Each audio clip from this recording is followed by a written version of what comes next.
ஹரே கிருஷ்ணா. ஓம் நமோ பகவத்தே வாசுதேவாய. ஹரே கிருஷ்ணா. மகாபாரதம் சபா பருவம் பார்த்துட்ருக்கோம். அதில் அத்தியாயம் 5.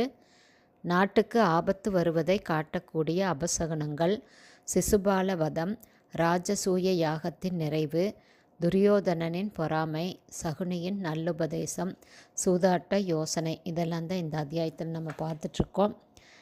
கிருஷ்ணர் கூட யுத்தம் செய்ய சிசுபாலன் ஆயுத்தமான போது உத்பாதங்கள் அப்படின்னு சொல்லப்படுற பலவிதமான அபசகுனங்கள் தோன்றின.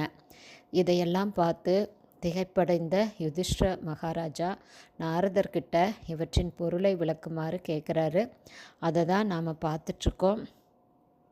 பருவ காலம் தவறி மரங்களின் இலைகள் உதிர்வதும் உலர்ந்து போவதும் வரப்போகும் நாசத்தை உணர்த்தும் அறிகுறிகள். அதே மாதிரி வெயில் இல்லாத போதே கிராமத்தில் உள்ள மரங்களின் நிழல் பிரதிபிம்பம் போல தரையில் தெரிந்தால் பெரியதொரு அபாயம் நிகழப்போகிறதுன்னு அர்த்தம்.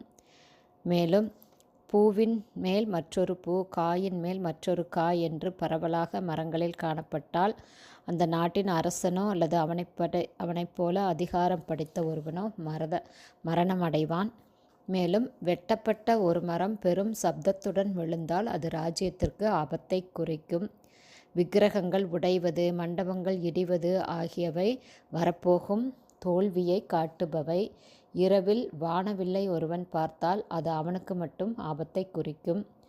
கற்களிலிருந்தோ விக்கிரகங்களிலிருந்தோ நீர்க்கசிவு தோன்றினால் அந்த நாட்டின் அரசன் மடிவான், அல்லது அவனுக்கு நிகரான பெரிய மனிதன் மடிவான், அல்லது தேசத்தில் வியாதி பரவும், கலகங்கள் ஏற்படும். ஆலயங்களிலும் அரண்மனைகளிலும் தேன்கூடு கட்டப்பட்டால் அந்த தேசம் பெரியதொரு பகைவனை எதிர்கொள்ள நேரிடும். மரத்திலிருந்து இரத்தம் பெருகினால் தேசம் அழியும். யானை தந்தத்தில் இரத்தம் பெருகினால் ஆட்சி மாறும். மாட்டுக்கொம்பில் இரத்தம் பெருகினால் பிரஜைகளுக்கு நாசம் உண்டாகும். அரசனின் குடை தரையில் வீழ்ந்தால் ராஜ்யம் அழியும். விக்கிரகங்களின் கை ஒடிந்தால் மக்களுக்கு பயம் ஏற்படும். அவற்றின் ஆயுதங்கள் ஒடிந்தால் நாட்டின் சேனாதிபதிக்கு துன்பம் உண்டாகும். புதிதாக வந்து சேர்ந்த விக்கிரகம் அதற்குரிய இடத்தில் 6 மாத காலத்திற்குள் பிரதிஷ்டையாகாவிட்டால் அந்த நகரை விட்டு அரசன் வெளியேற நேரிடலாம். சில வகை பாம்புகளை தவளைகள் விழுங்கினால் அரசனோ அவனை போன்றவனோ மடிவான் என்று கூறிய நாரதர் மேலும் கூறினார். மேலும் நாரதர் என்னெல்லாம் சொல்கிறாரு அப்படிங்கிறத நாளை பதிவில் பார்க்கலாம். ஹரே கிருஷ்ணா.